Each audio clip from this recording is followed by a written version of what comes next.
everybody. My name is Boria. My pronouns are he and him. I first have to say I'm super excited to be moderating alongside with Austin tonight.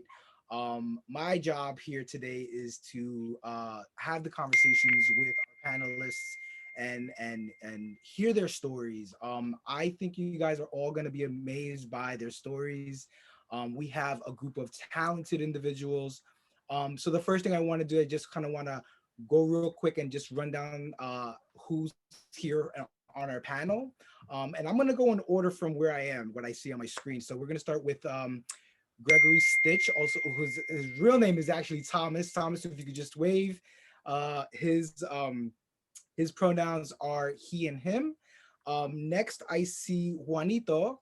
Juanito is a crochet artist, right? A crocheter.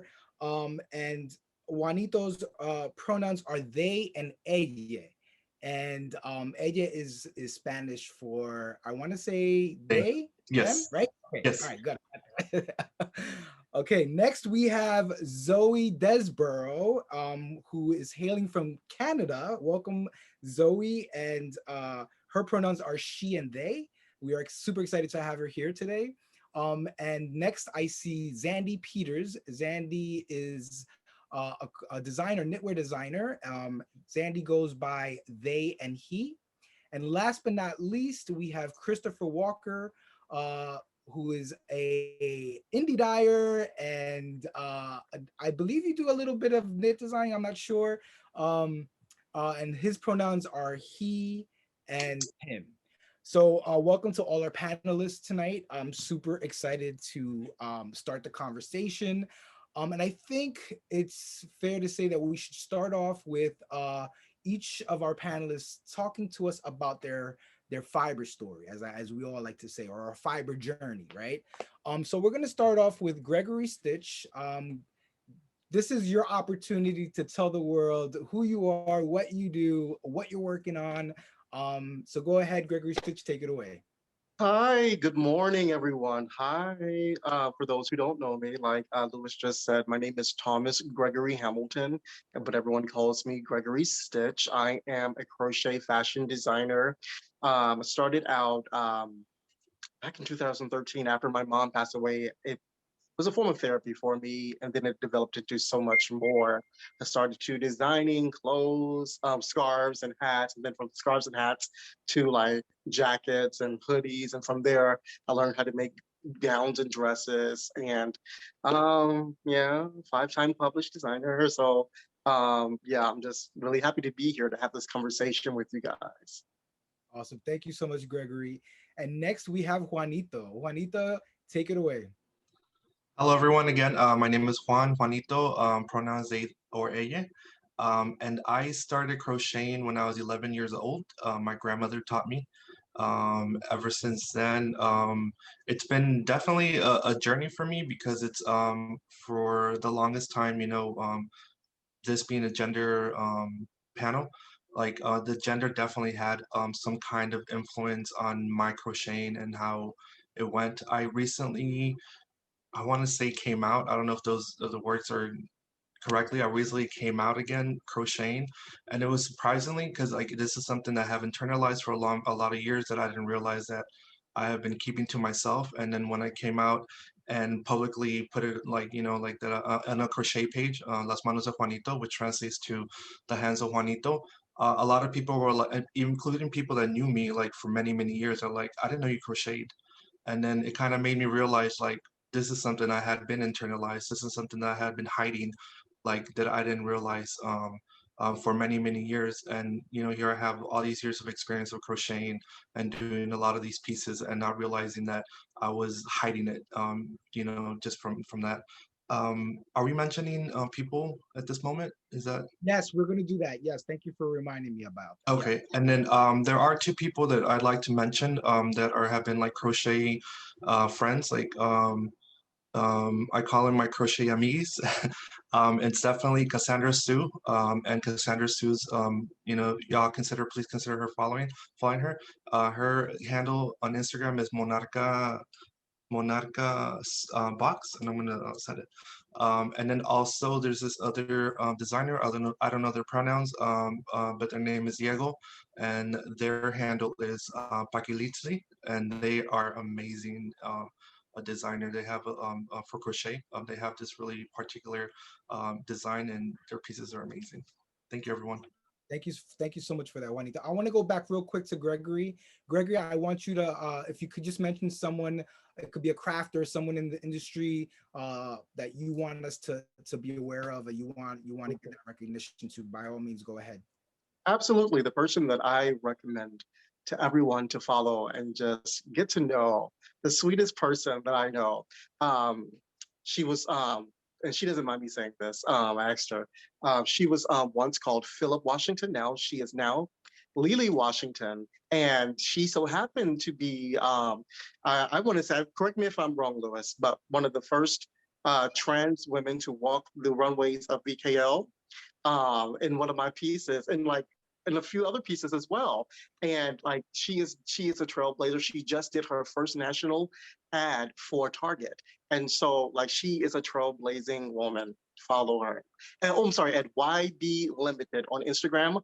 The letter Y, the letter B, Limited. Thank you for that. Yes, yes. Thank you so much for that. Next, we have Zoe Desborough. And Zoe, please tell us who you are, what you do. We want to know all about you. All right, so my pronouns are she, they. Hey, mom and dad who have just signed up to watch this. I'm sorry I'm doing my non-binary coming out to you guys on this video, but you love me anyways. So yeah, I started crocheting back in 2016 when I started my PhD. So I was doing my PhD in industrial relations, focusing on human resource management. And crochet for me was a really great way to help with my anxiety and my panic attacks. So during my exams, especially, that really helped me out. And I ended up kind of starting my thesis on artificial intelligence and talent management, focusing on diversity and inclusion, the LGBTQ community in the workplace. Unfortunately, I had a super big burnout and I kind of pivoted towards, okay, well, what's my passion? Currently crochet. Why don't I do something wild? I'm 28. Let me open a shop, and not any shop, but a knitting shop or a yarn shop, crafting shop. So yeah, a year prior to, I learned how to knit in January 2019 and we opened in June 2019. I had never knit in my life. I did the whole T-Rex arm thing with like the long knitting needles and that didn't work out, but I was like, you know what, I'll do this. So yeah, flash forward 2 years on June 1st, my wife and I are the co-owners of this beautiful little shop, and we are turning 2, and we are super excited to be able to participate in this panel tonight. And I'd like to share, Louis, I don't know if you've frozen or is it my screen? Is everybody hearing me okay? Because my seem frozen. Okay, thank you. I think we are. Okay, good. So I'd like to share 2 people on Instagram that I really love and follow, and they're great friends.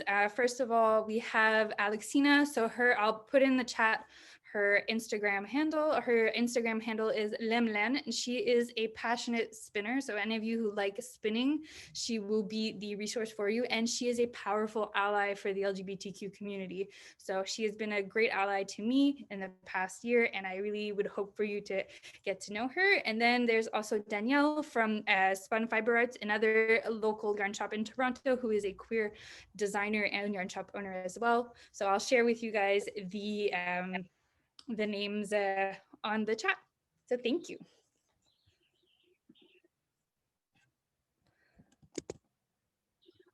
All right, sorry, I was muted. Thank you so much for that, Zoe. Next, we have Christopher Walker. Christopher, take it away. Tell us who you are. Tell us your fiber story and someone that you want to shout out. Awesome, thanks. I'm so happy to be here. My name is Christopher Walker, and I am a natural yarn dyer and also a fiber artist. And I live in a log cabin built in the 1850s in the forest, and it's halfway between Toronto and Montreal. And my fiber story really it started with my grandmother and listening to my grandmother knit, and I really wanted to knit. And that was frowned upon for guys back then, so I wasn't able to pick that up. So it wasn't really until I became much older that I started knitting. It's probably around 15, 20 years ago now. And then I I really got into it, and I saw that there was a lot going on, but there wasn't a lot of voices or male voices in the knitting world. So I developed a company called Cabin Boy Knits, and it really focused around a lumberjack knitting. That was the start of it, and it was just to bring a different lens to the knitting community. And I will say that gender's had a huge impact on my art as well. It really speaks through my fiber art, and a lot of the installations that I've had are entirely focused on gender and playing with gender and really looking at how gender influences at least me and how it's perceived as well. And so the thing that I wanted to mention, or two individuals I wanted to mention, one of them is Shazan and Yaboa, and I will put her name into the Instagram, but she's known as Not Naked. She's an amazing, amazing crocheter. She's fantastic and a fiber artist. So you definitely have to check her out. And then also another name, not on Instagram, but a website is Sylvia Olsen. And she has such an important voice in Canada. So I really encourage people to check out her website as well. Awesome. So thanks a lot, Louis. And again, I'm so happy to be here. Thank you so much, Christopher. Thank you, thank you, thank you. And last but not least, we have Xandy Peters. Xandy, please tell the world who you are.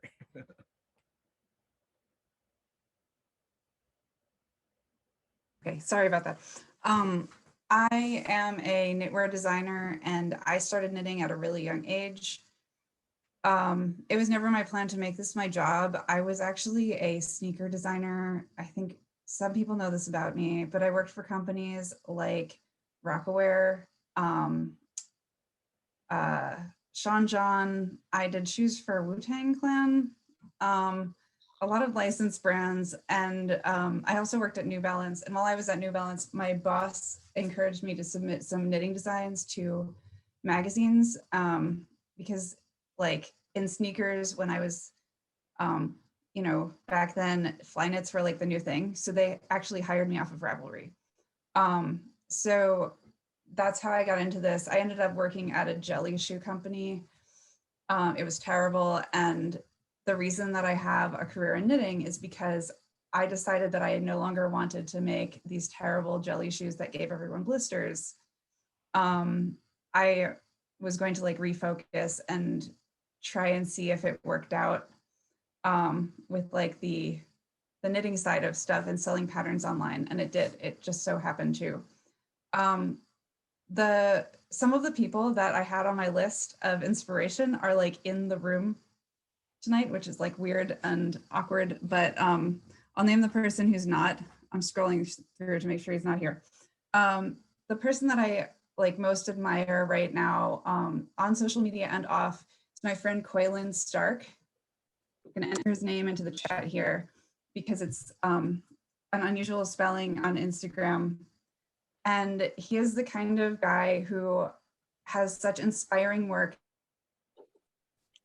He works really hard, but he's also just the best friend.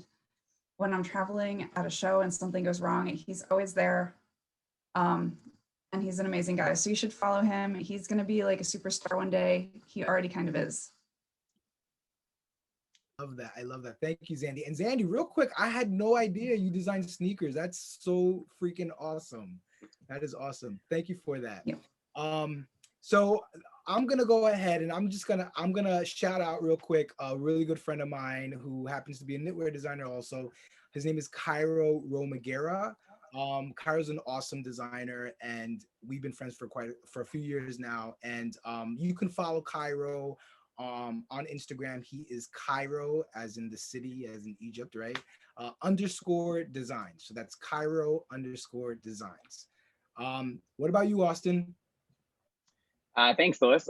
So I think similar to Xandy, the person I'm shouting out is actually here tonight. But I'm still gonna shout him out. So I'm shouting out Duke. Instagram handle is @NicoDuke. And let me put that in the chat right now. Duke is from Japan and moved to the United States. I think he's been here for a little over 20 years.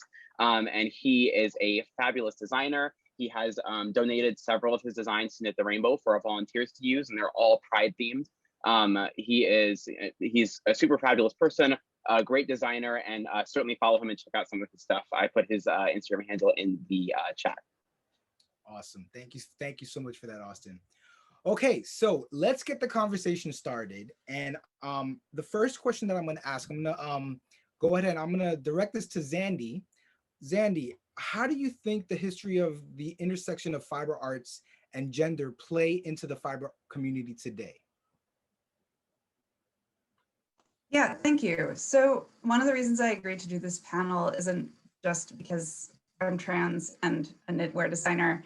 It's also because one of the places that I learned a lot about fiber arts was from medieval manuscripts when I was in college. I happened to take a course in gender and medieval art, and I know a little bit about classical art as well. And a lot of classical art and medieval art uses fiber as a metaphor, and it's a heavily gendered metaphor. So in the kind of like in the fiber arts world, we have a lot of gendered stereotypes, and those gendered stereotypes go back thousands of years. Some of them are from cultures that no longer exist, but some of the most prominent ones are from cultures that still exist in the world today. And some of the most gendered spaces I've ever been in are places that still hold those traditional values that you would see in those manuscripts. So just for an example, how is gender related to fiber arts in medieval times? Well, it was such a bad thing for a man to spin that the symbol for bad husband was a spinning man, like a man with a spindle. Or a man who was like subservient to his wife would be holding her distaff while she was spinning. So just like touching the wool was like a bad sign. And so that really kind of plays into how some people view things today. And those are the kind of norms that we need to be breaking down. Those shouldn't be the images that we think of when we think of fiber arts. It shouldn't be a values-based judgment on someone. Thank you for that, Xandy. Yeah, I have to say, you know, we're in a place now in the industry, right, where things are starting to shift and things are starting to change. And you know, I always tell people, do your history, right? Go back and see the early roots of the fiber arts, because you know you'll get a sense of where we once were and where we are now. There's a huge shift happening. So thank you for that, Xandy. I'm gonna just so that everyone knows, I'm gonna repeat the question with each panelist just so that it stays fresh. So next I'm gonna move on to Juanito. Juanito, same question. How do you think the history of the intersection of fiber arts and gender play into the fiber community today? Yes, I'm going to be transparent. I haven't really done a lot of history searching when it comes to the fiber community, but I think it's also important, I think, to acknowledge for myself is that a lot of times that the history that it is put out there, it usually comes from a Western philosophy.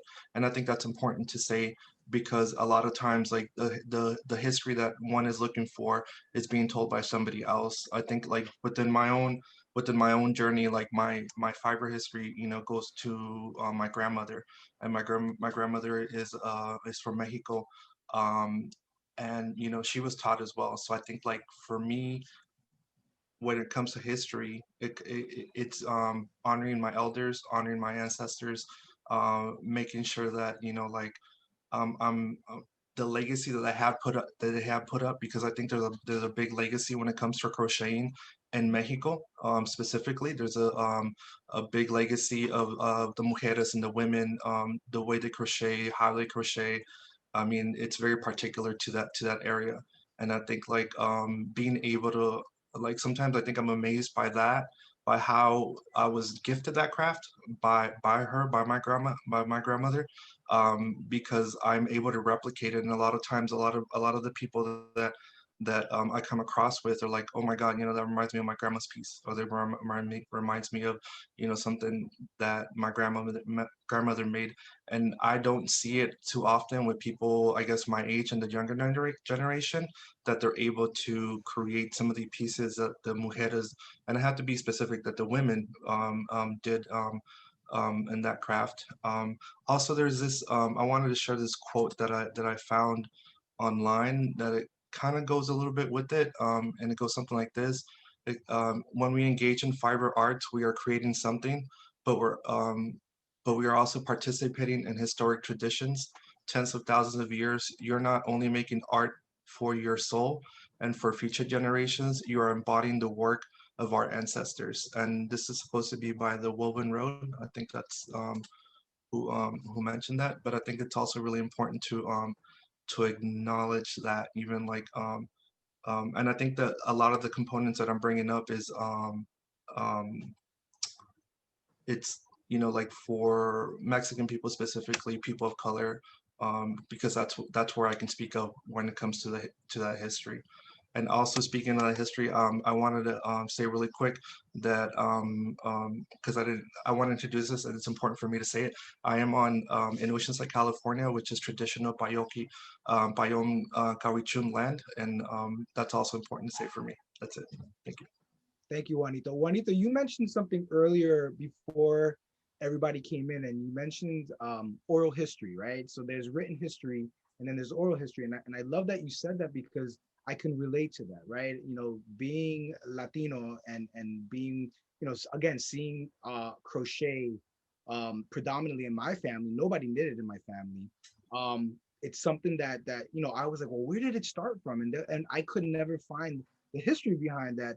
But my grandmother, who knitted all her life, would tell me stories, and I'm just by her stories alone, I was fascinated and intrigued by that.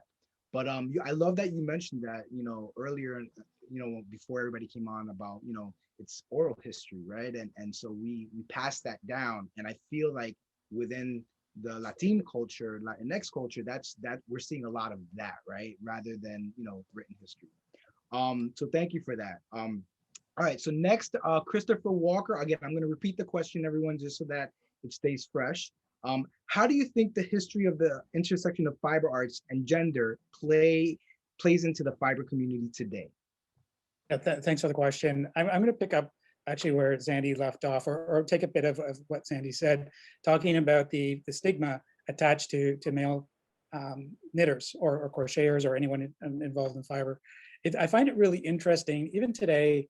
It's there's still stigma attached to it, and today. And I was teaching in Denmark a few years ago, and I was in a bar, and some guy asked, why are you here? And I said, well, I'm here to teach at a knitting festival. And he started laughing. And he said, don't old ladies knit? Like, why are you knitting? And so then we started talking, and after a few minutes, he disclosed, well, he actually does know how to knit as well. But it's not something that you share with people, and it's not something that you discuss in public. And I found that fascinating. But I find it interesting that there's still stigma attached to it. But I will say, based on my time in the knitting world, fiber world, I definitely see it changing. And Louis, just you as an example, having a photo of you on the subway, and the way people just gravitated towards that, definitely it's activities like that are helping change the face of knitting. Thank you, Christopher. Thank you for that. Yeah, I have to agree with you. Before I got into designing and when I first started knitting, it was all about, I felt like I was living under a rock, and I didn't know that this industry existed, right? And I talk about that a lot. But when I was noticed, like you said, on the train knitting, that's when I realized how big this industry was, and to find other males in the industry knitting as well is like, oh, so I'm not the only one. And I know right now it sounds like, what do you mean? I was living under that rock, and I feel like a lot of conversations that I've had in the past with other men who knit, they had this similar story where it was like, well, it wasn't until I walked into a yarn shop, other than a chain store, where it was like, oh, there's guys that knit, and finding our way through that, right? And I love where we're at now, right? We're starting to see a lot of various groups popping up, knitting groups and retreats of all sorts, and so we are moving in the right direction. So thank you for that, Christopher. Next we have Zoe. Zoe, same question. How do you think the history of the intersection of fiber arts and gender play into the fiber arts community today? So I have maybe a slight different perspective, since I am a yarn shop owner. I've been knitting for and a half years now. And so for me, knit garments are always sweaters that I try to tend to be non-gendered because that's just the way I like. As a shop owner, and with Ravelry being the main data bank of patterns where most knitters and crocheters, crafters go to, it's hard navigating to find patterns that aren't necessarily very feminine or fit femme bodies or more, female looking bodies. Last summer I had one of my male knitters come in and he's like, do you have any patterns to suggest that would suit me? But unfortunately my search of 5 hours turned up empty handed because there is still a disconnect. Although, you have many books for best knits you can knit for your man that are published out there. It's hard to find more gender neutral, more androgynous, more perhaps male presenting patterns. And so for me as an owner, it's important to do this kind of homework and look at how can I help my community, not just my queer community but my knitting community, to find patterns that are not lacy flouncy things. So I think it has a big influence, like the culture that the LGBTQ community has. I think it does have a big influence, and it needs to be pushed forward a bit more in terms of inclusivity and types of patterns. Thank you for that, Zoe. I want to say something to you, Zoe. We all have a responsibility in this industry, right? To do our work, right? To do our homework, to do our research. And the fact that you are a shop owner, and what you just said resonated with me, because it was just like, wow, you're taking it a step further. And because you are seeing folks coming into your shop on a daily basis, you have people walking in from all walks of life, right? So the fact that you take those extra measures and you know what, I'm gonna find it out for you, and I'm gonna do that. We need more of that in our industry. For me, it's really important. It's in a part of our missions and values. Like I did psych as an undergrad. I love talking to people. And most time when people come into the shop, it's not to tell me how beautiful a pattern is. It's like, I made it and it looks baggy. I made it. It doesn't suit me. I made it this and that. They're always talking about what's wrong or what's missing in a pattern. And for me, what's really important is helping them find that pattern that will make them go, yes, I want to knit this in 28 colors and 28 different styles. So that's what I find really important. Is it's my responsibility as a yarn shop owner to take the time and help people out. There's a very big educational side of things in this business, and I think that not many places actually take the time to do that. So for me, it's that's one of the most important things. And my wife is somewhere in the group, but she totally agrees with it, and she's very supportive of the type of kind of communication, because this for me it's a 24/7 type of thing. So it's for me it's important to be able to give that kind of safe space for people to feel free to tell me, hey, I need help, I don't know how. So yeah. I love that. And thank you. I just want to say that, put it out there. Thank you for doing that for all of you, because I know each and every one of our panelists, they do that. They do their research, they do their homework, and they extend themselves. And I know that because I know you personally, or I've seen you through your posts and just educating us all. I commend you all on the panel for doing that. Last but not least, we have Gregory. Gregory, go ahead, and I'm going to repeat the question. How do you think the history of the intersection of fiber arts and gender plays into the fiber community today? Okay, so I'm going to say this. I did a little research like years ago, right? Because I really wanted to know about crochet, where it came from, not only the different stitches and stuff like that. I really wanted to know the origins and stuff like that.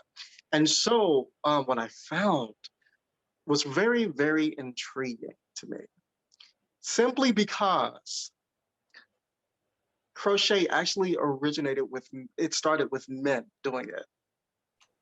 So, and they used like a net stitch like so. For what? To go fishing. They used to make their own nets. They used to crochet, they used to whittle their sticks or whatever to create like little hooks to create nets. And I don't know where, or how down the years, that art got lost with men, being the ones who, kind of originated with it. I'm pretty sure some women, had their hands on it first. I'm pretty sure they did, but it was very popular amongst the men. And I don't know where it disconnected, down the line. And I can honestly say, and I'm just gonna pay homage to you, sir, because you are the one. Like, seriously, I was like everyone else, afraid to I guess come out of that, yarn closet and like crochet in public. Because I was afraid of what people may think of me, because the stereotype, especially me being in the South, oh, you're gay, you're a faggot, or whatever the case may be. I was afraid of those terms, or being called out for, crocheting. And then I saw your article. I saw that whole thing. And I was like, oh my God, like there's other people out there who are doing like what I would love to do out in public and just be free. And I just wish that, we had more people like you and like, I guess myself now, who are able to, stand in the gap and, show other men and or other people who just simply want to be free with their craft. But I am so happy that we're taking a shift. I feel like it's slow, but it's short. We're shifting more so into that arena where, it's being more accepted, because like, I love TikTok. I love my Instagrams. I love my Facebooks. And I am seeing a lot of like knitting TikToks, a lot of crochet TikToks from men for young gentlemen. And I'm really excited about that, but we still have a long, long way to go. We do. And I just have to say, I want to touch on something that you mentioned, demographically, right? Depending on where you live, like you live in the South, I'm in New York. And so, it's a little different, right? And, our experiences are also going to be different based on where we live, right? So that's also really important to understand. And, I grew up in rough neighborhoods, right? So like that's something that I wouldn't have touched even if I was a kid. I would have never. But as I got older and I fell into knitting, I was still, even as an adult, it's like, why can I not, pull away from that stereotype that I had in my head? Because we were trained, we were conditioned to believe certain things because society told us, or because our parents or our family. But I love what I love seeing right now is that we have, men, we have, queers, we have non-binary people just showing up and showing out. And I love that we're starting to see this whole new wave of crafters, of fiber artists, really showcasing not only their art, but themselves. Yeah. And that is important, right? Your story is just as important as your art. And they both work together well. Again, thank you for that. And I love your perspective on that. Okay, so we're gonna move on to the next question. And the next question is, how does your personal gender identity and or expression intersect with your crafting? So I'm gonna go ahead and start off the conversation again with Xandy. Oh, Xandy, we got you muted. Yep. Sorry about that again. I actually want to take a second to respond to a few of these comments, because I talked to friends before I sat on this panel about whether or not to do it. And one of the things that repeatedly came up in my conversations beforehand with friends was that although like there's a huge alienation of male crafters, and like I've sat in an Uber and before I was even out, like got totally grilled by some guy for like an hour on the way to the airport about like men knitting, and got out of the car and I was like, does he think I'm a man? Like, I don't even know what just happened. But like, so there is a stigma for crafters and like not being able to find patterns, but there's also a certain responsibility that professional men in the industry need to take on, because there's a wage gap problem.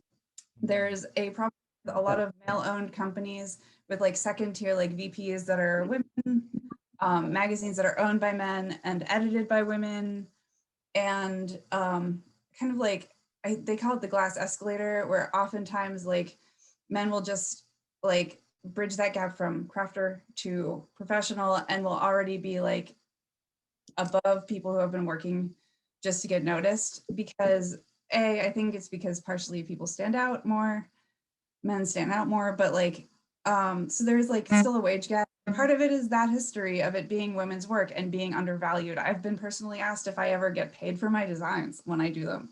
Like, people have asked me on panels like, oh, and do you get paid to design? So we have to like think about that as well. And while women have a responsibility to bring up men in spaces where they might feel uncomfortable going into a woman's space to be a crafter, the men in the industry have to do the same thing and reach out and pull people up beside them and say, no, this person deserves just as much credit as me. Like, it's a two-way thing. I don't think that's unusual either, but we have to recognize that. And the question was about my personal gender identity and expression with crafting.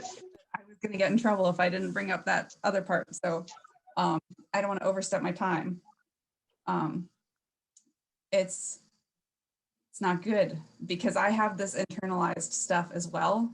So for the last like couple of months, as I've been going through my transition and getting that kind of underway and getting started on that, it's actually been like 2 years, but there's pandemic. It's been hard for me to do work because that's in my head too. And like, that's coming from someone, my father taught me how to crochet. Like, it wasn't like out of bounds. So it's like very much internalized. I wish I never studied it. That might have helped, but like, yeah, there's a lot of that gender dynamic present in every field. Thank you. Yeah, I think, you touched on something, right? Where it's like, we in the industry, we need to create these spaces. You talked a little bit about that. We need to create these spaces. And part of that also is, I think of, when I am, you talk about bringing up the person with you. And I'm a strong believer in that. I always say, not every opportunity is going to be for me. But if I know that that opportunity is meant for somebody else, by all means, I will give that up and I will bring up the next person. And I believe in that. I believe that sharing opportunities, collaborations, those things are important. And that's how we bridge those gaps. That's how we bring relationships together. So I love that you mentioned that as far as, creating these spaces for us. And I want to thank you for that. Again, I'm going to repeat the question again. How does your personal gender identity and or expression intersect with your crafting? And I'm going to go ahead and I'm going to move on to Christopher Walker. Yeah, thanks. I'm going to focus on one art installation in particular that I developed a couple of years ago. And I will say, and I mentioned it earlier, that gender has plays a huge role in my art. This particular installation focused on masculinity and really challenged our perception of what masculinity is. And what I did was I approached a gallery. They were putting on a show, and I asked if I could have they asked if I wanted to participate, and I said, well, only if I get a room. And the purpose of that was I wanted to create a locker room. And in that room, I created a locker room, and I had asked a number of people to knit jock straps. And so they had people participate from all over the world. And really the challenge was this, to walk into the room, into the locker room, into that space, and look in front of a mirror. And there was a hashtag on it, am I a jock?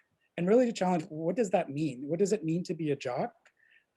Is it gender-based? And then how does this finely knitted jock strap, because we had all different types of them, how does that play into this role?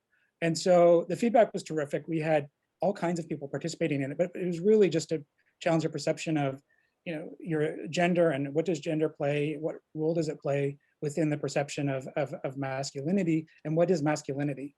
I've had a number of installations that are focused on gender-based. So I would say that, to me, that's my primary theme is challenging gender perceptions and really, put it in the face of the public.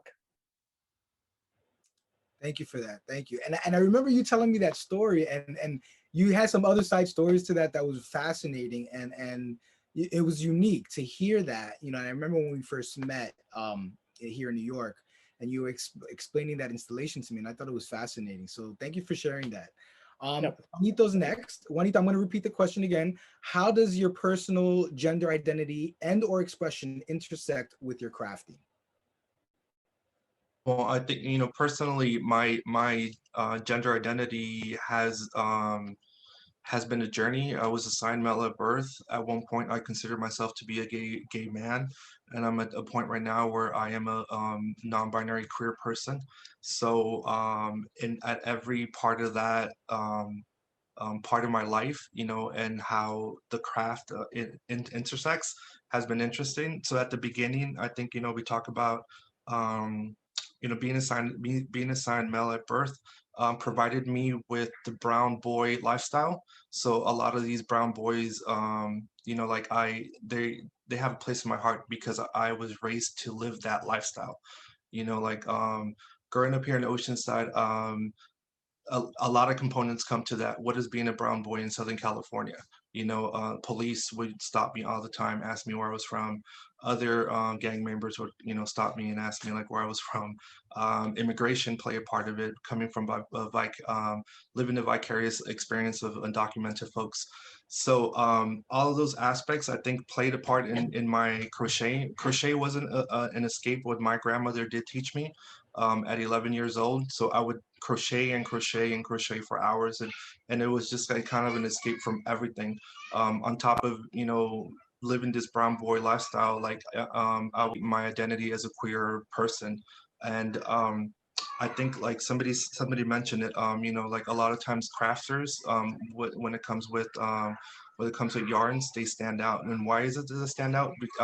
So I think that taking that like that could go both ways. It can be a privilege, or it can put you in a platform for people to attack you as well.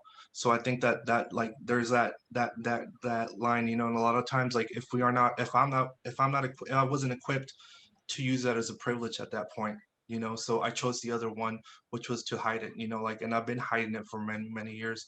When I, you know, and during that time where I considered myself to be you know, like a gay man, like I stopped crocheting, and it was in and out. Like I always have yarn and crochet. I mean, a yarn and a needle, like or a hook. I'm sorry, like all the time. I say needle because my grandma calls it aguja, which in English translates to needle. So I always get that mixed up. So um, and so I think like just recently, I think I want to come to today. So like at this point in my journey with my identity and crafts is like I'm at a point where I've been doing a lot of like self-identity search, you know, like, and I think I do want to be um I want to be visible. I have you know, like gained some confidence in being who I am and being a non-binary queer person, and being who I am. It's a lot of internalization, a lot of like feelings of fear that like little moments kind of trigger, like, oh, I shouldn't do this because this is going to happen. But and then I have to work myself through it, you know. Crocheting in public, I have not crocheted in public. I tried it once, and it was like an in between where it was happy, but it was like I could also feel like the feelings of wanting to hold back and not crochet because like people were seeing me. I have a video of me crocheting in public, and something that I've never done, like me crocheting, just my body in space, just being there and crocheting.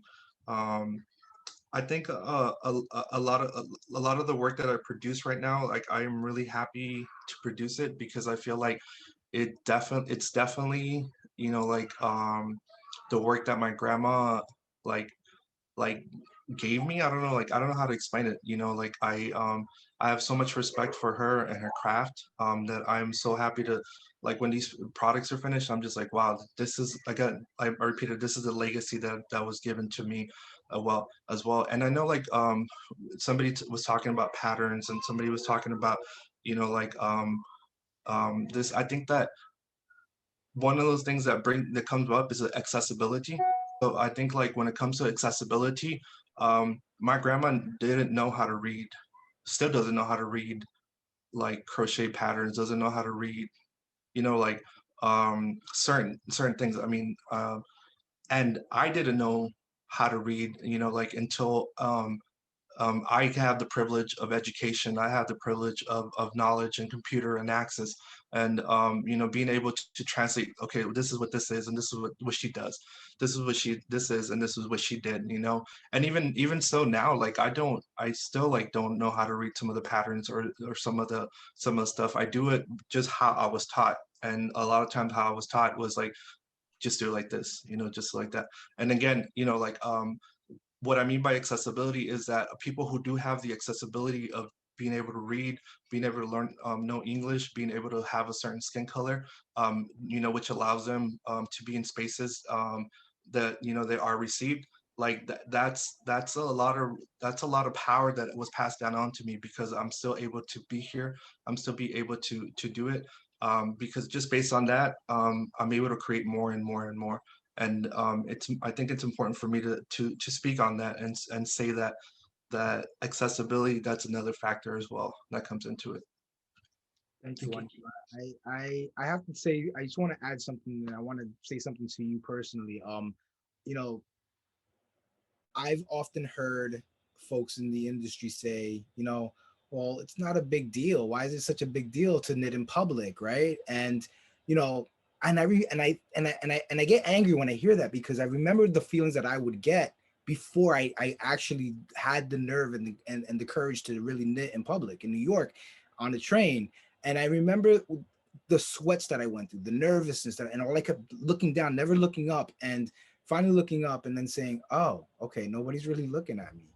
And it was at that moment that I realized that there was a shift that happened. So, what I want to tell you is that, that feeling that you have is a real feeling, and I can relate to that feeling.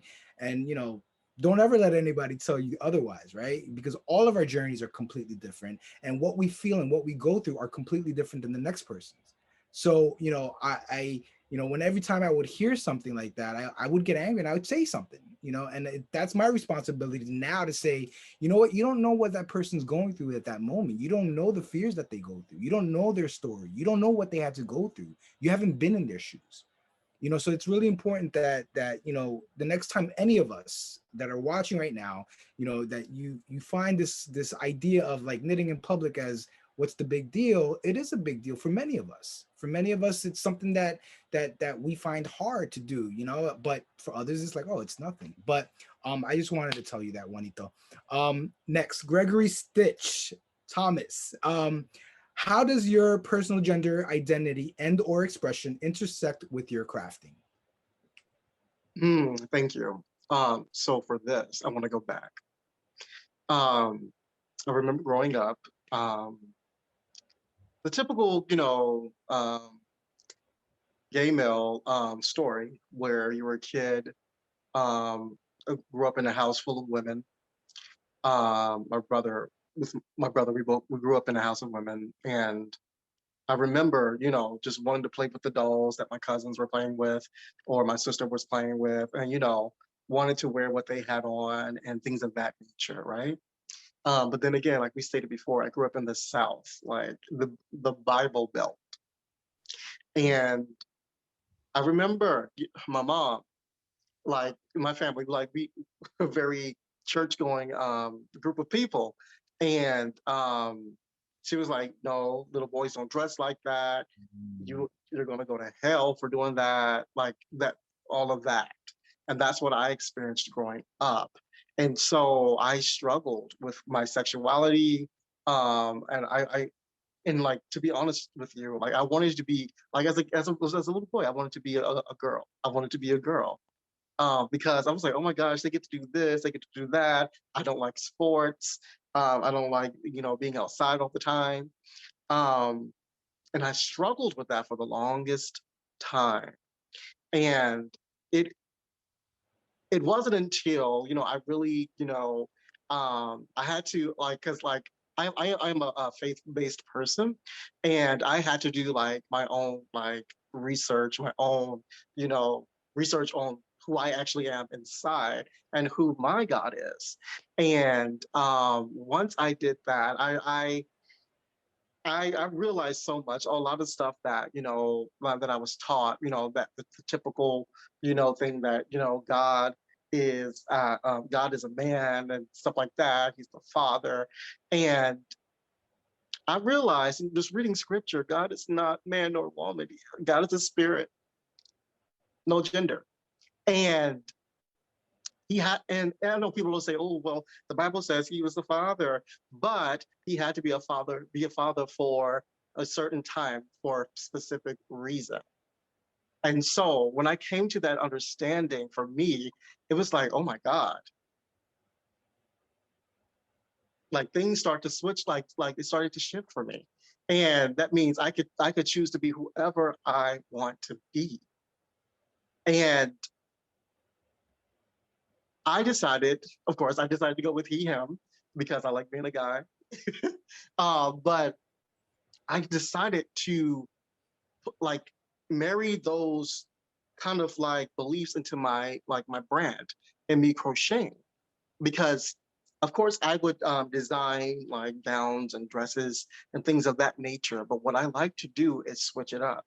Yes. Sometimes I like to put the men Yes. in the gowns and then the women in like the suits and the pants and things of that nature, because I want to show people that, hey, guess what? You can be whoever you want to be. There's nothing wrong with you wanting to be whoever you want to be, whatever gender you want to be, you are. Just live your life. And so that's how I do it. I love that, Gregory. And I do have to say this, like, your designs are, first of all, your designs are impeccable. I mean, what you did at that Vogue Knitting Live show 2 years ago, and you blew the audience away. But what I love, what you just said right now, is that your fashion, your designs, they cross boundaries, right? And I love that about you as a designer, and seeing your work come to life for both men and women, right? And just like, that you can put that dress on a man, or put that outfit that a man would typically wear onto a woman, and it would work well. And I love that you took that upon yourself to step outside and say, you know what? There are no rules here. There are no rules, and there are no rules with Gregory Stitch. And I love that about you. And I know that because I've worked with you personally, and we worked on the fashion show together, and to see that, and you brought me these models, and I was like, yes to all of this. And that's what we need more of in this industry. And, not to be afraid to step outside of that comfort zone that we're all placed in, because we feel like we have to be, right? So I want to thank you for that. Last but not least, Zoe. Zoe, how does your personal gender identity and or expression intersect with your crafting? So good question. Mostly because I don't know. I've always had a very eclectic style. I like to refer as a DBD, so dressed by dad. So my dad used to dress me up, polka dot, striped, plaid, you name it, all together, no problem. So that's how I kind of go in life, is my dressed by dad look. And I think for me, in terms of knitting or crafting, crochet, because I do both, I choose patterns that make me feel safe, because I, as a non-binary person, am very femme presenting. You cannot deny it when you meet me in person. It's very easy to misgender me. And it's sad to say, but I'm used to it and I accept it, because not everyone is going to take the time, to say, hey. So yeah, I struggle, because a lot of the patterns you find that are very popular, that everybody's knitting, and everything that you see is all these very feminine things, which are beautiful, but I don't personally feel comfortable at all in them. Also because of my shape. It's not just my gender expression, it's also the shape that I have. So for me, that's one of the reasons that my client last year, that I kind of, some of you know, but I'm just going to touch base on my project. So last year I had a client that said, hey, listen, I'm looking for menswear. Knitted menswear, and I can't find anything. And that kind of got me thinking of like, hey, why don't I kind of facilitate something? Because I have a shop, I know a lot of designers, I know a lot of dyers. Why not facilitate a collection of patterns by queer people for queer people that are non-gendered and body inclusive? And so the project is called Queer Bodies. It's on the ice currently. It's going to be picked up again this summer. COVID was a bitch, so now I have a bit more time.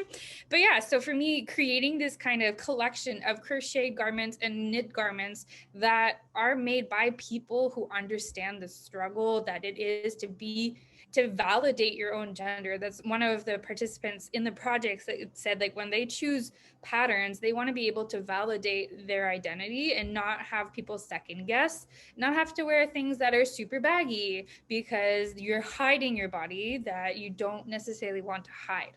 So for me, I kind of always try to go beyond. And like I said in the previous question, I try to do this for my shop. So as a shop owner on Ravelry, I have a page that is, I go through and I select, like, so we're in Canada, we're in Quebec, and I try to stay, you know, as local as possible. I select Canadian designers with Canadian dyers when I can, and I create folders of patterns, designs for crochet garments, knit garments, free patterns that you pay for, just to make things more accessible. And I think that's, you know, again, it's a job for me to do this, to spend the time to be able to help others that don't necessarily have the means or the words to put into, like, what they're looking for. Because, you know, someone, as I just came out as non-binary 2 months ago, it doesn't really affect my day-to-day life, but it kind of made me questions like, okay, how I can't even describe it myself. It's like, what makes me comfortable? I don't know. So that's I like being that kind of guiding hand to be able to help you make yourself feel the best that you can.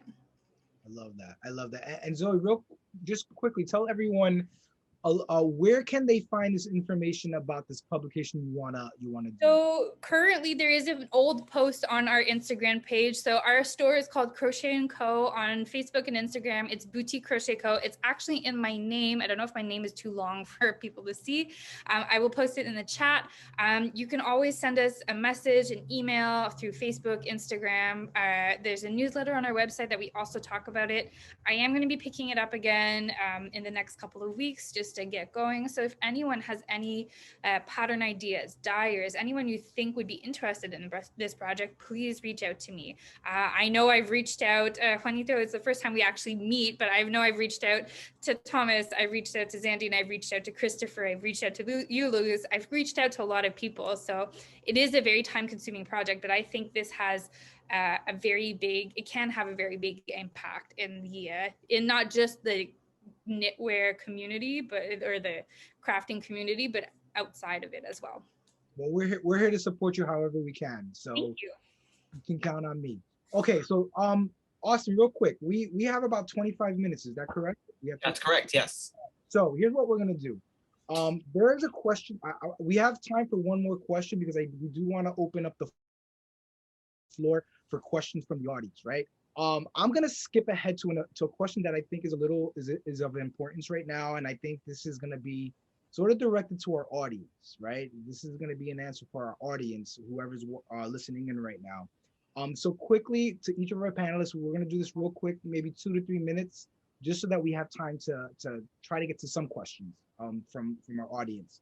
But I'm gonna jump ahead to question number 7, which is, what advice would you offer to established spaces such as magazines, festivals, yarn shops, etc., on ways to signal that they are truly as inclusive as they aspire to be?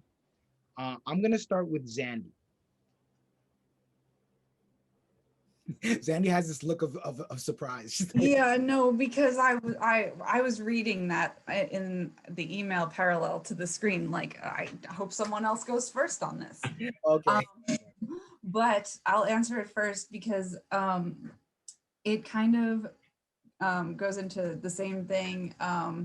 Another question that was on the list that you're asking, which is representation matters and why is it important? And like, it's basically the best thing that places can do is like make it very, very clear that they are on like people's side.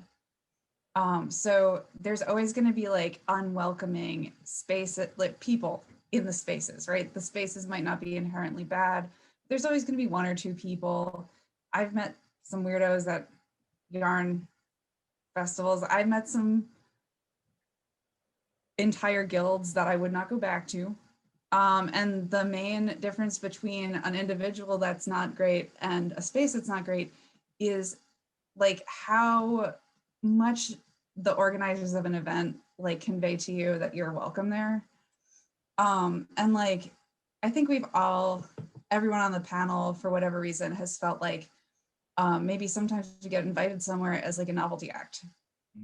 And that is exactly the wrong way to go about things. And like just like slightly beyond tokenism, or like I don't feel like that's something I've experienced personally. But I've definitely been called into places to be like a New Yorker, but for Jewish in a space in the Midwest, and entertain them with stuff, and like it's uncomfortable. So like those kinds of things are like not great when people use representation, like, and you can tell that they don't actually want you there. They just want your like identity present.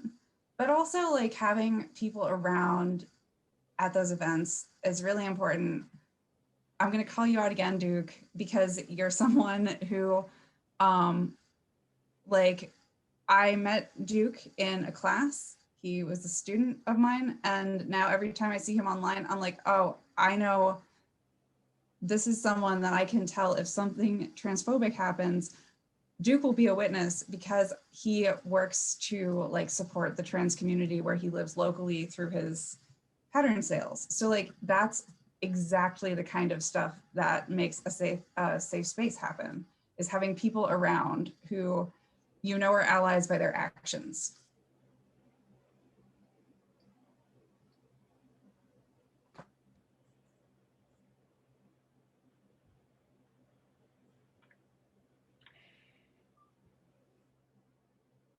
Frozen? Might be frozen. All right, so we'll ask the same question. I don't know if Lewis is frozen or not, but just to be safe, I'll go ahead and ask the next one. Christopher, if you want to take the next response, that would be awesome. So again, the question is, what advice would you offer to established spaces on ways to signal that they are truly as inclusive as they aspire to be? Yeah, I'll put it just a different lens on this, I think coming from a different angle.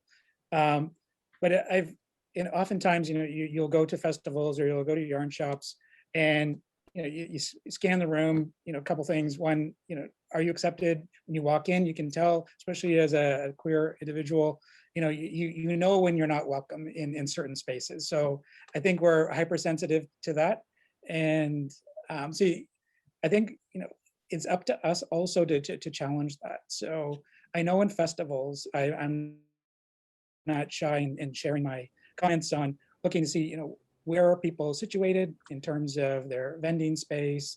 I always do due diligence beforehand before I go to a festival to figure out, do I want to be part of this festival? I look to see whether or not they've got an diversity, equity, inclusion, either panel or group established. And then I look at the criteria that they use for vendors. So there's a lot of things that you can do, a lot of signals that you can do. And if you see something you don't like, got two options, walk away or voice your opinion. And so I think it's up to us to be able to do that, to share that. But you see it everywhere. I shared a story with you earlier on just about a knitting circle at one of the yarn shops. And I went to this knit night, and I thought it was open to everyone. And it was a circle of 50 women, and they wouldn't let me in the circle. And so I sat there for half an hour listening to conversation, and the owner came out and said, "Would you let him in?" And the person on my right didn't move at all, and the person on my left moved maybe an inch. So I was clearly not welcome in that space. And so it's things like that you look for. And again, got an opportunity to either challenge it, speak about it, or walk away. Thank you, Christopher. Sorry about the interruption, guys. The Wi-Fi was acting up. Okay, Gregory Stitch. Same question. What advice would you offer to established spaces like magazines, festivals, events, on ways to signal that they are truly as inclusive as they aspire to be? Well, honestly, I feel like just be about it. Like you may say, you know, oh, we're all inclusive. There's just a judgment-free zone. But baby, like when someone you know, says like a smart comment or, you know, does something out of line to offend someone else, nip it in the bud. Nip it in the bud. I don't care if you're and actually it doesn't even matter if you're like, oh, you're trying to it's for the sake of your, you know, your readers, your brand, your people who buy, you know, your product or whatever the case may be, because you want to keep them good. But what about us? You know? Nip it in the bud. And also another way that I feel is something that I'm starting to do myself because I realized I wasn't doing it myself. Um, I'm showing more so, you know, like non-binary things like trans people in my work. Because at first I was like, oh, well, no one's going to really, like, no one's really going to get that, you know, because again, I have a church following or whatever. And people, they're not going to understand me. They're not going to accept me. But I had to like sit back and say, hey, look, baby, this is who you are. You're going to be true to who you are, or you're going to be fake and miserable for the rest of your life. Like, come on, what is it? That's right. So I say representation matters in like advertising and, you know, just showing, you know, us like on the cover of your magazines or whatever the case may be. So, yeah. Thank you for that. Thank you so much for that. But you're right. You know, it's so funny because, you know, now we're about to hit, you know, Pride season, right? And what do we all see happening at major stores? You see Old Navy and Gap and all these stores that, you know, you see them decorating the windows with the rainbow flag. And but where are you? And I want to, I'm not sure who mentioned it. One of our panelists mentioned this in either a post or something that I read, where it's like, where were you before that? And I don't know, it might have been Juanito. I'm not sure if it was you or not, Juanito, but I thought about that for a second. I said, wow, that's so true. Like, where are you the rest of the year, right? And what are you doing for our communities, right? We have all these sub communities within our community. So I thought about that and I said, I never really put mind to that. But you know, representation is everything, you know, and you know, I think we all have a responsibility, you know, whether you own a business, whether you're a designer, whether you're an indie dyer, whatever, you have to find a way to incorporate, you know, this community, right? That all of us, you know, people are like, oh, well, I don't know anybody who's non-binary or who's queer. Do your research. We're out there. We're out there. So I'm going to move on to Zoe. Zoe, same question. What advice would you offer to establish spaces like magazines, festivals, yarn shops, on ways to signal that they are truly as inclusive as they aspire to be? And I know you have much to say on this. So I think I have a different perspective. Well, not a different, but a kind of a different perspective on this because I am a yarn shop owner. And because for me, as I mentioned earlier, owning a shop is not just selling yarn, it's not just selling patterns, it's also a lot of educational matters, educating clients and stuff. So my wife and I are owners. There's a picture that is drawn of us from our wedding day on the wall. There are pride flags everywhere in here. I even have, you know, I try to color code my colors into the rainbow because that's how anal I am. Like, that is my goal, to do the rest of the wall. So for me, it's a clear thing when you walk in, we're queer, we're here. And if you don't support us, you're not going to come and shop here. But I know I am very privileged by doing this because, you know, I have privilege. So for me, it's taking this privilege into hand and looking at how I can use it to uphold and help others. One of the key things that I do also outside of, well, it's still inside the knitting world, I am a diversity and inclusion consultant for pretty much any company that wants to hire me. I do consulting work for the Twist Fiber Fest, which is one of the largest Francophone fiber festivals. And I spearheaded, along with other people, their diversity and inclusion practices and policies. And I do offer my services to other shops. And what I kind of recommend to everyone, not just shop owners, but anyone who thinks this could be useful to them, is to create a transparency plan. So a transparency plan for me is a plan where, okay, I'm going to state this is what I'd like to do. These are the steps I'm going to take. Here is this publicly so you can keep me accountable and have a discussion with people just so that I can see where I'm going, how I can make this better for my clients and for the community, and then how can we grow from that. So I think having a transparency plan as a business is a really good thing to have. I do want to touch upon the whole diversity and inclusion type of thing in terms of shop owners. It's a fine line before you go into the marketing aspect of things. A lot of businesses in the past years have kind of jumped into the diversity marketing bandwagon of saying, oh, hey, here's my token person, this is, and then their staff are, white, cis, hetero people. So, and this goes to not just gender diversity, but any other type of diversity. So I think for us, it was in our missions and values and stated clearly from the start that it's really important for us to be a safe space and inclusive space to everyone. And I think businesses should really look at how they do things and kind of, tweak it to not be so marketable, saying like, oh, as you said, Pride is month of June and that's the only month you're going to have your flag up. No. How do you make this more than just 1 month, 30 days out of a year? So that's kind of what I was doing prior to having the shop in my thesis. And that's what I'm kind of keeping that academia background, bringing it into here and try to make a safer and better place for everyone. Thank you so much, Zoe. And I want to thank you for the work that you're putting forward. I can't wait to come to your shop and visit your shop. I cannot wait for that. Seeing the pride flag in the back, the rainbow flag, it's everything for me. So, and again, just to reiterate what I said earlier, is like, we all can do something, right? Even if you just knit, supporting one of these designers or a fiber artist in our community is what really, really matters here. And how do you support someone who's queer, non-binary? You support them by even a simple shout out. Go follow this person. It's that simple. It doesn't necessarily have to be monetary. Yeah. And we all get caught up with that, right? We all get caught up with like, oh, well, I don't really have money to spend on the next pattern or their yarn. It doesn't necessarily mean that you have to purchase. It's just word of mouth. Sorry, I want to cut you off, but it's easy for people in the community to forget that there is discrimination within the community. And so we can all be our own allies. We don't need to be, I need an ally because I'm queer, but we need to be each other's allies and hold up the voices that don't have the safe space or the place to voice their needs. So yeah, I think it's really important to be that voice within the community of allyship. And for us, allyship is the key thing. And I shared with Austin, and I think Austin will share it later, a list of resources. So I'm very big, this is the whole, 12 years of schooling and PhD work. I shared a list of all these resources that I found. So I'm based in Montreal, so I have a lot of Canadian resources. So for any Canadians that are in the group tonight and are looking for more resources, please reach out to me. I have an even more extensive list than I sent Austin.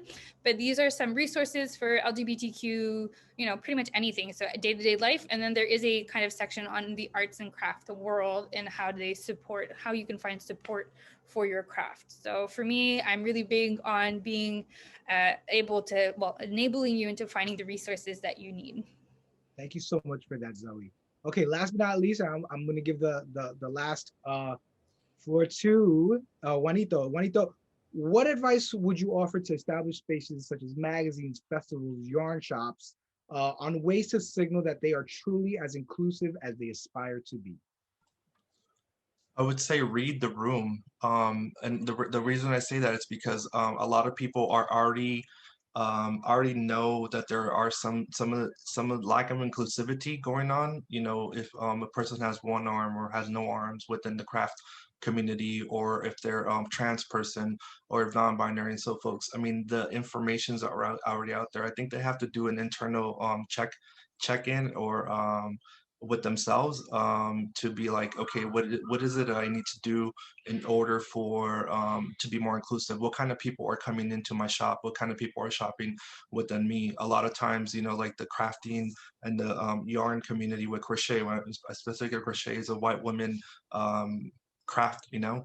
So for me personally, like I always felt left out because of that, you know. And I think that another thing is too, when these corporations or festivals are doing that check-in, making sure that they are also asking the community what they need as well. Is like, because you're not going to go in there and be like, you know, I'm going to give you what I think you need. No, ask the community what they need. As if you are going to inquire on somebody within the community, compensate them, making sure you compensate them, making sure you're paying them. Centering non-traditional yarn craft folks, you know, inviting them, paying them, just use, like, because if you have some kind of privilege, using that privilege to, you know, to do it. I think a lot of times, like, within our craft, you know, a lot of crafters, you know, they have a small community within their community and they in the region they live at, and I think it starts there. So go to your local craft show, store and speak up if you have a privilege, and let them know, like, hey, this is what I think you can do, you know, like, and then also have them, like, you know, hold them accountable for whatever they are doing. So I think that's what it would be. Wow, thank you so much for that, Juanito.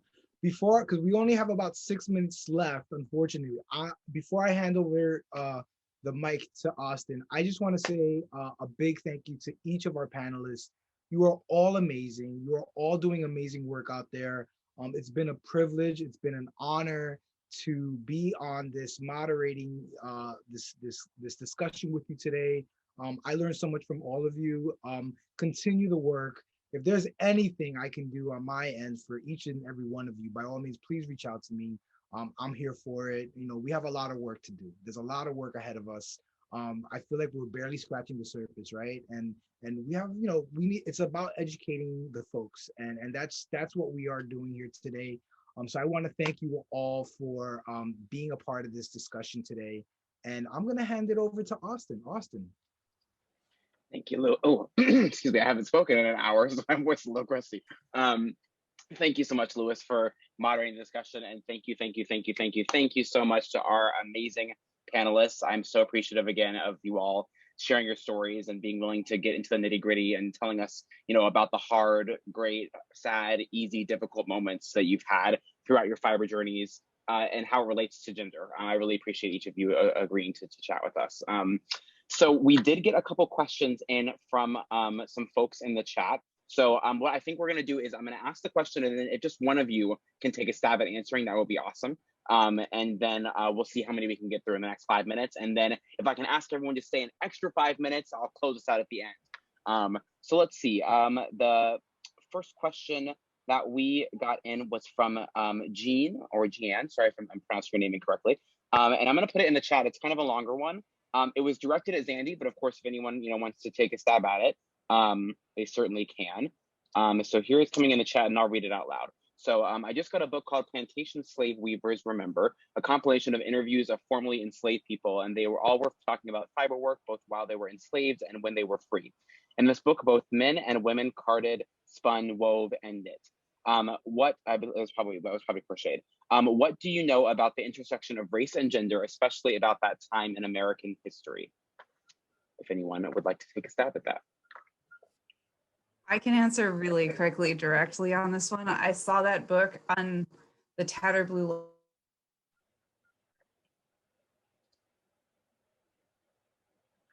history, so I'm probably going to read it because I should, like I have to, but it's not an expert, but good suggestion.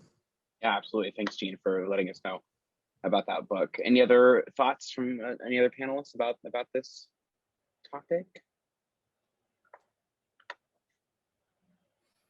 I know it's a long one, so feel free to read through it. I'll put up the next one, and then if somebody wants to go back to it after you've got a chance to think about it, you know, you certainly can.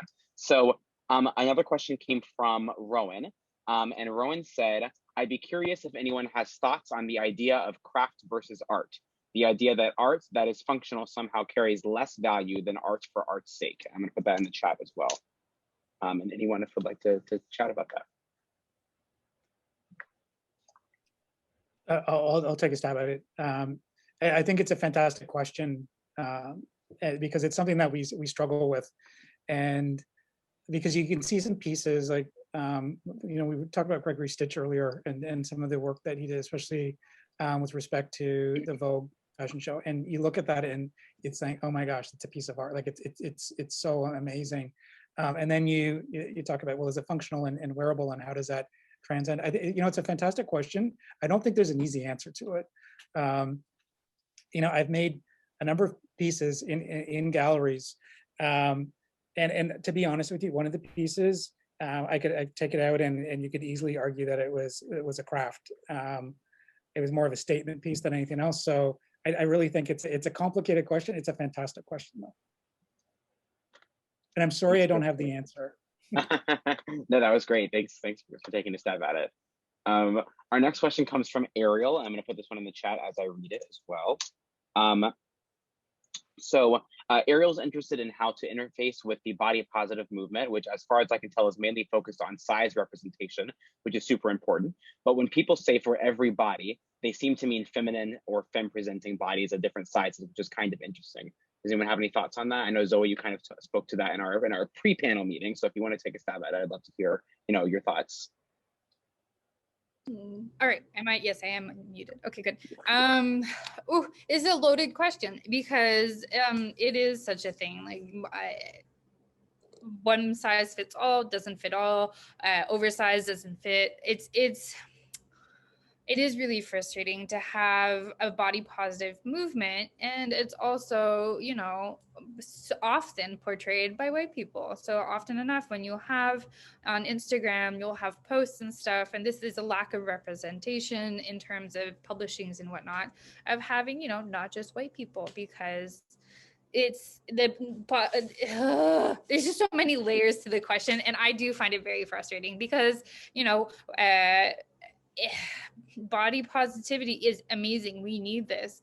But most garments, yes, are female oriented or femme oriented and are shaped as such. So if I like a pattern that was designed by a man or, a knitter that, like Christopher, you haven't designed any sweater patterns as I know for now, but there are a couple of male designers here in Montreal that design these amazing patterns, but they say, like, for women who do the patterns, they're like, oh, it's up to you to know how to do all your sizing yourself.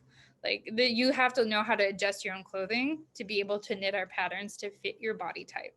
So it is a super frustrating topic, and it's something that with Queer Bodies, we're aiming to provide the information as how to make it to fit your own body. So yeah, it's something that I struggle with this with fast fashion also. They say it's inclusive to everyone, but really is it?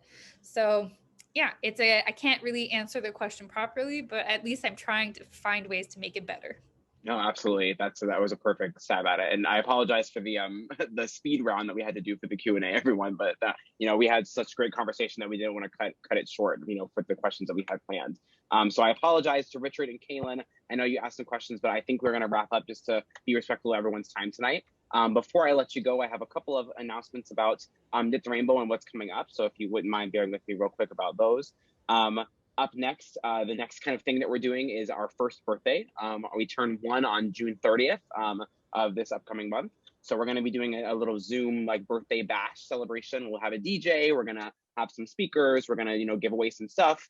So please come and join us on June 30th for our first birthday.